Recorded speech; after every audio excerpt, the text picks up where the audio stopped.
My name is George. I'm well past 75, and the dust in my beard tells of many roads.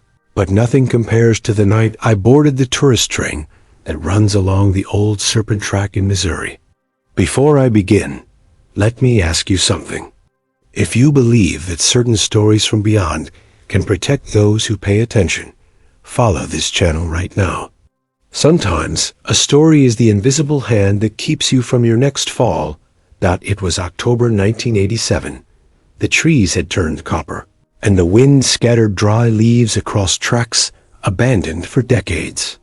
The railway company had restored the locomotive, and cars for a nostalgic ride with live music, electric lanterns, and steaming apple cider. I was in my 40s, curious, wanting to smell coal smoke again and hear a whistle slicing through the valley. Right on the platform, I spotted Carriage 7 dark green paint and the number shining gold under the moonlight. That was the very carriage where, 35 years earlier, a tragedy had unfolded. They say that on that rainy dawn, a landslide covered the rails with mud and fallen trees. The engineer braked too late. Martha, a young teacher returning from a school trip, ran between cars warning passengers, pushed two children out a window before the train overturned, and was found with her arms still raised, as if still guiding others to safety. Many say she never left that place because she needs to make sure no one else dies in Carriage 7. I boarded without worry. But as soon as I sat on the left side by the window, a damp chill crept up from my boots like river water. The festive noise from the other passengers seemed far away, their laughter muffled, like I was behind thick glass. I looked ahead and saw for a moment the hem of a white veil resting on the seat across from me. It vanished in a blink. All that remained was a faint scent of crushed lilacs, the same flower Martha was known to wear in her hair. The train began to climb the hill, while a trio played cheerful bluegrass in the salon car. A draft carried the smell of rust and funeral flowers. The light flickered over a bronze plaque on the wall, in memory of Martha Louise, heroine of 1952. I touched the plaque and the cold intensified. At that very moment, my old pocket watch stopped, hands frozen at 11:17 p.m., the time of the crash according to the Daily Ozark Gazette. I tried not to think about it. I walked the corridor, admiring the restored iron luggage racks, renewed velvet seats, and burgundy curtains dancing with phantom wind. I ordered strong coffee from the bar car waiter and returned, pretending courage. The conductor waxed. Mustache, navy uniform, stamped tickets with rhythmic snaps. I asked him about the brooch with the burned initials. He leaned in and whispered that many tourists report odd things in Carriage 7, but swore it was just nerves. As he walked off, the door shut itself with a dull creak. The internal latch turned, though I was alone. On the seat beside me, a gold brooch appeared, its edges scorched with the initials M.O. I picked it up. It burned like hot iron. I dropped it, startled, and heard soft footsteps in the corridor, though no one could have entered. The air thickened, filled with a near-infant whisper, like a lullaby half-sung. Each ghostly note made the floor groan, like an old train warming up for one last ride. Then I remembered a simple prayer my grandmother taught for stormy nights. Lord, steady my feet, guard my mind, carry away what doesn't belong to light. I whispered it, pressing the frozen watch. The lamp above blinked 3 times and died. The whole carriage plunged into bluish twilight. In the dimness, I saw the veil settle over the brooch, like a sheet covering a wound. Then silence. No wheels grinding, no music, just stillness. The door unlatched on its own. The watch ticked again, and a warm breeze scattered the cold. Lights returned. Passengers re-entered the car, oblivious. It looked like the ghost had gone. I exhaled, but I knew the night hadn't shown its full hand. I pocketed the brooch, feeling like I held both evidence and promise. As I touched the metal, it pulsed, faintly, stubbornly. And as the train rolled toward the final station, I realized Martha Louise might not be seeking rest. Maybe she was looking for company on her next ride. And who, if not I, had just accepted? Her ticket? Asterisk, as the locomotive left the fog-covered valley behind, the rumble of the wheels became an old prayer's rhythm. Even seated, I could feel every joint in the track strike my ribs like a message in Morse. I kept the ML brooch in my pocket, still warm like coal embers, and stared at the pocket watch. The hands were ticking again. 11:29 p.m., maybe. Peace had truly returned. But too much peace on a night train is like silence before thunder. Up ahead, the lanterns swayed in unison, still lit, but casting shadows that stretched across the empty seats. The conductor came by collecting trash, stiff hat, and calm face. I called him over and asked about the scorched brooch. He looked at it, swallowed hard, and said that according to the museum logs, it had belonged to Martha Louise. He whispered that after the 1952 wreck, the rescue crew had found only 2 objects intact, that brooch and a white veil pinned under the wreckage of Carriage. 7. Both had been locked in a wooden box at the station museum. How they'd ended up here, in the pocket of a passenger, no one could say. The train made a scheduled stop at Maple Junction for a water refill. Most tourists stepped out to smoke and take pictures. The conductor unlocked Carriage 7's door. From the outside, but mine, from inside, wouldn't budge, the handle stiff, like nailed shut by something invisible. I knocked on the glass. He tried turning the key. Nothing.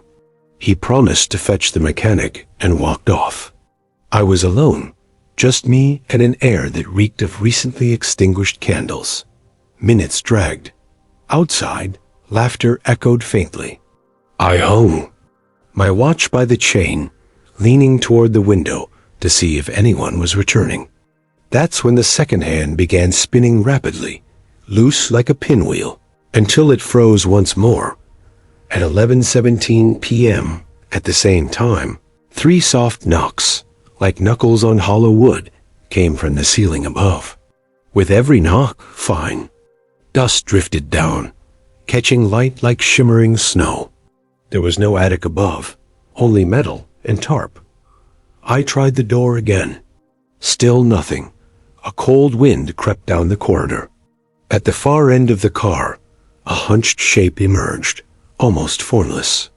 The air grew so cold that my breath became mist.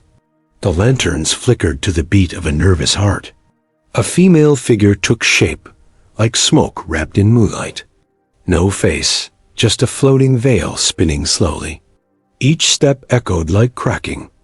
Glass. What do you want? I murmured, voice hoarse. She stopped a few rows away. The brooch in my pocket began to burn again. I pulled it out and held it open in my palm. The figure leaned forward but didn't touch it. Behind me, the seat creaked. Someone or something had just sat down unseen. Instinctively, I stepped aside and tripped over a tourist's bag. It spilled, books tumbling out, including the small black-covered Bible. The shadow recoiled slightly. The sacred pages seemed to form an invisible barrier. I remembered the prayer from the leaflet, still in my coat pocket. Merciful light that guides wanderers, gather those who are lost. I opened the Bible at random. It landed on Psalm 91, Refuge from Night Terrors. I read aloud, stammering, and immediately the knocking above stopped. The door clicked, unlocked. The air seemed to exhale. Yet the veil remained in sight, trembling, not approaching, not retreating, like it was waiting for something more. The conductor returned with a ring of keys, eyes wide when he saw the door already open, asked if someone had helped me. I said, yes, but not anyone living. He trembled and suggested I move to another car. I agreed. we walked together to Carriage 6. While crossing the platform between cars, I felt a strange vibration. The air brake let out a long hiss. Workers outside. Scattered. Something wasn't right. Inside Carriage 6. Warm light and the smell of coffee greeted me. Friendly faces and chatter pulled me back to the normal world. I placed the brooch on the little table, planning to hand it over to the station museum later. I sipped 2 mouthfuls of coffee and felt color return to my cheeks. But then came the jolt. The hands on my pocket watch jumped back to 11:17, and in the corridor, the glass on the emergency lamp shattered without cause. A metallic groan echoed from Carriage 7, followed by a tomb-like silence. The train let out a whistle, too long, as if the engineer held the pedal down. People looked around, confused. The conductor rushed back, but the coupling between cars now seemed welded. The door wouldn't slide an inch. Carriage 7 was sealed, and the locomotive kept moving, ignoring the stop signal. As tension spread, I noticed one more thing. The brooch on the table had vanished. All that remained was a dust ring and the faint outline of a veil scorched into the wood like a brand. A fellow passenger said the train was now speeding past our intended station. I saw the tower lights receding outside. We weren't slowing down. It was as if whoever was driving had no fear of curves or human stations anymore. That's when I understood. I hadn't solved anything. I'd stirred something in the spirit of the tracks, and the ghost's path was still wide open. The night had another curve to offer, perhaps the very same one where the first tragedy began. And so, with the watch ticking erratically and a ghost car dragging behind us, I found myself headed toward nowhere, but not alone. The rhythm of the watch now sounded like Morse code. 7, 7, 7. The train ran wild, like a horse that had broken through the fence. But inside Carriage 6, the panic hung in the air like a heavy curtain. Passengers whispered, asking why we hadn't stopped at the station. Some clutched their children's hands, others crossed themselves. I kept my eyes on the pocket watch. Frozen again at 11:17 p.m., I strained to hear any sound from the ghost car behind us, but all I caught was the steady clatter of wheels, now faster than before, like a heart galloping. The conductor came, back, pale as chalk, gasping for breath. He said the locomotive wasn't responding to the emergency brake. The crew tried to reach the engineer through the intercom, but only static came through. Something was blocking the passage to the last car, Carriage 7. He asked us to remain calm, promised they were doing everything they could. But I saw, his hands shaking so badly. The lantern he held was drawing trembling circles on the floor with the brooch gone. I felt a strange emptiness burning in my pocket, like a coal fire that wouldn't die out. I pulled out the prayer leaflet I'd found earlier, and without thinking too hard, opened it on the small table. The edges were frayed, but the words were still clear. Merciful light, receive those lost along the way. It seemed too simple, for so much darkness, but sometimes it's the simple things that move ancient stones. I started praying softly. Each line came out rough, like it had to fight through brambles to reach the air. But I kept going. When I finished, a warm breeze drifted through the corridor, carrying the scent of lilacs, that same perfume from Carriage 7. The lanterns brightened, casting soft yellow light over the anxious faces around me. For a moment, the train jolted slightly, almost like a sigh. The conductor glanced at me, wide-eyed, and rushed to check the control panel. He came back shouting that the main brakes were responding again, and the gauges showed the speed was dropping. Passengers began to cheer and clap, some crying. The train truly began to slow. Outside the window, the trees' shadows moved more slowly now. Up ahead, the next station's tower glowed, a promise of solid ground. I took a deep breath and felt the pressure lift from my chest. It seemed the prayer, or perhaps the intent behind it, had been heard. I silently thanked Martha Louise, imagining her finally guided into the light she had helped others find. When we finally stopped, I heard the squeal of metal, but this time it was just normal breaking. The doors opened with a clunk. People began disembarking slowly. The conductor asked me to accompany him to the station office to report what had happened. I agreed. As we walked along the platform under the glow of kerosene lamps, I felt, for the first time that night, the gentle comfort of autumn air, neither cold nor hot. He led me into the office, where a man with thick mustache and a gray uniform waited. The night station chief. I told everything. The brooch appearing, the frozen watch, the locked door, the veiled figure. I showed him the leaflet. He listened in silence, rummaging through an old drawer. He pulled out a record from the railway. Museum archive.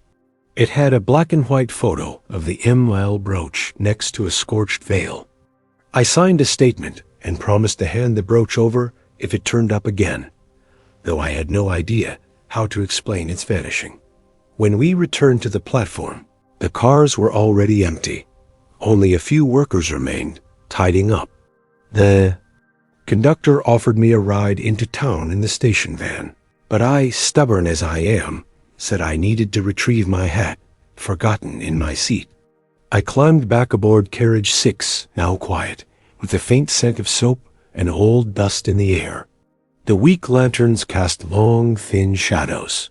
My boots echoed as I walked to my seat. There, on the little table, something gold gleamed, the brooch. It wasn't burned. The metal looked freshly polished, gleaming like an engagement gift. The initials M.L. stood out clearly. When I picked it up, it wasn't hot or cold, just a subtle vibration, like a cat purring. Beside it, my pocket watch was still frozen at 11:17, as if time and memory were caught in that hour, while the object had been somehow made whole. I placed the brooch carefully in my pocket and prepared to leave. Then I noticed something on the window, a strange marking made from condensation, from the inside out. As I moved closer, I could read tiny droplets forming a word, "Thank you." The message vanished as I exhaled near it, leaving only the scent of lilacs and something like the smoke from an old train engine. I smiled, nearly moved. Perhaps Martha had finally moved on. I decided to donate the brooch right there at the station museum so it could rest in peace. As I walked back toward the office, a metallic creak echoed behind me. I turned. The door of Carriage 7, which had been sealed by the crew, swung wide open. A cold gust of wind swept through the night, scattering paper and dust. Inside, only darkness, deep and full. And for a second, at the far end of the corridor, I saw the outline of a floating veil. Then someone screamed, a mechanic. The engineer was gone. All they found was his cap on the driver's seat. The train, supposedly powered down, was beginning to groan softly, like someone was winding the steam brake by hand. I let out a heavy breath. I realized that maybe the prayer had soothed the pain, but not closed the door between worlds. Because when a passenger agrees to help, the tracks open again, and the spirits touched by kindness ask for company to continue. I felt the brooch, pulse harder in my pocket, keeping rhythm like a train wheel in the dark. I knelt, took the brooch, and held it under the weak lamplight. I said aloud, "If it's blessing you need, may God give it. If it's healing you seek, may you find it. But carry your sorrow with you, and don't return to steal from the living." I kissed the metal, placed it on Carriage 7's step, and stepped back. For a long moment, nothing happened. Then the door slammed shut, like a chain falling from its hook. The whole train shuddered but didn't move. The platform fell into silence, except for a soft sigh rising from the vents. A sigh not quite human, but not fully sad either. When I looked again, the brooch was gone. Problem solved. It seemed a dot or so, I thought, until I felt the pocket watch trembling again. I opened it. The hands spun, then landed at 11:18 p.m. One single minute had passed. Just enough time for someone to change cars and prepare for the next curve. And in that slight shift, I understood. A calmed ghost isn't a vanished ghost.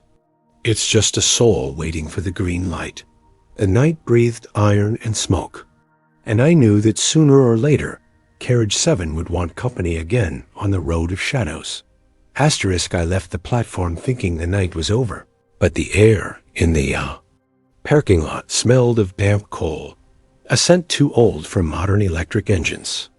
I got into my truck, a '51 Ford I still keep to this day, turned the key, and the headlights cut through the thin fog.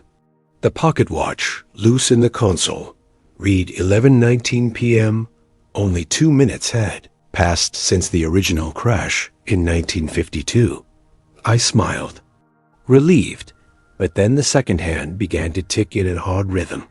Tick, tock, long pause, tock. I gripped the watch and felt a vibration, dry and sharp, like footsteps on gravel dot as I pulled out. The headlights swept across the side of Carriage 7, still sitting on the dark service track. In the glass, something reflected. A bit. A veil floating, though there was no wind. I blinked, and it was gone. I drove down the dirt road, tires groaning over old ruts. But in the rearview mirror, I saw something that turned my blood cold. In the back seat, where there was only an old blanket and a sack of corn, a pale smudge hovered, no clear shape, like smoke that had decided to look like a person. I swallowed hard and kept driving. A few miles later, I passed the fork where the original wreck supposedly happened. The rescue tents from back then had long since rotted away, overtaken by vines. Out of reflex, I glanced in the rearview mirror again. The smudge was no longer inside. It was outside, keeping pace with the truck, floating level with the window, veil trailing across cracked asphalt. It wasn't a flicker. It stayed, steady, like a rider who refuses to dismount.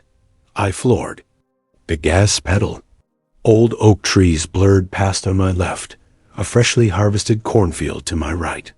The engine roared, but the figure didn't fall back. It drifted as if gravity didn't apply. When I reached a wooden bridge over a dry creek, the headlights flickered and the engine sputtered. I stopped in the middle of the span. Darkness all around, moonlight cut by tangled branches. I stepped out, breath-phoning mist. The wood creaked beneath my boots. I called out loud, like someone looking for a lost dog. Martha, if it's peace you need, may you have it. But leave the living with their burdens. No reply, just distant frogs. I climbed back into the cab. The watch was vibrating again. The hands were back at 11:17. I remembered the newspaper reports. The train had crashed over a bridge, just like this. Maybe the ghost needed to finish her journey where the pain had started.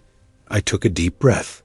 In the truck bed was a coil of thick rope, an old lasso. I wasn't trying to trap a spirit. No one can catch the wind, but I wanted to mark 7 steps. I got out, uncoiled the rope, and laid it out in strides the length of my boot. 1, 2, 3, until I had 7.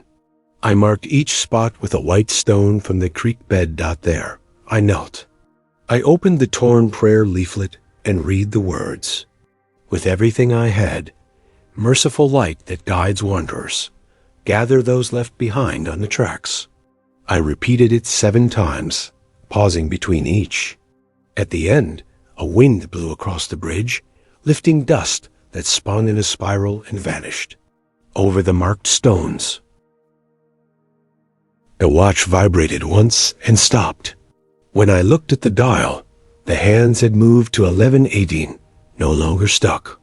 Time, it seemed, had taken a breath. Silence. I stood up slowly. No white shape behind me, nothing in the mirror. The air felt lighter. I got back in the truck and drove the 10 miles home, feeling that, at last, the space behind the seat was truly empty. But at one point, I heard a faint sound, a metallic clink, like something small dropping. When I reached the porch, the headlights lit the wooden boards. There, resting on the step, was the ML brooch, gleaming and unburned. I picked it up. The metal was cool, inert, like the memory of someone finally at rest. I went inside and hung the pocket watch on the wall. It read 11:25 and ticked steadily. I placed the brooch on a small wooden altar beside a candle and an old photo of my parents. I lit the flame and closed my eyes. No scent of lilacs, no chill. Maybe the Lady of Carriage 7 had truly reached her destination. Maybe the 7 stones had been her final ticket home. But as I write this, a creak echoes down the hallway. 7 soft steps, so light they sound rehearsed. I don't get up. I've learned that some presences only want to be remembered. Still, I leave the door slightly open because travelers from beyond don't recognize locks. And if you, listening to me now, ever see a veil floating in a train window, remember, sometimes ghosts just need a ride to keep going, but they only join those who notice their call. So if you want to keep hearing stories that warn, protect, and maybe even save, subscribe to the channel right now. Because the next legend is already 7 steps behind, and only those who listen in time avoid boarding a train with no return.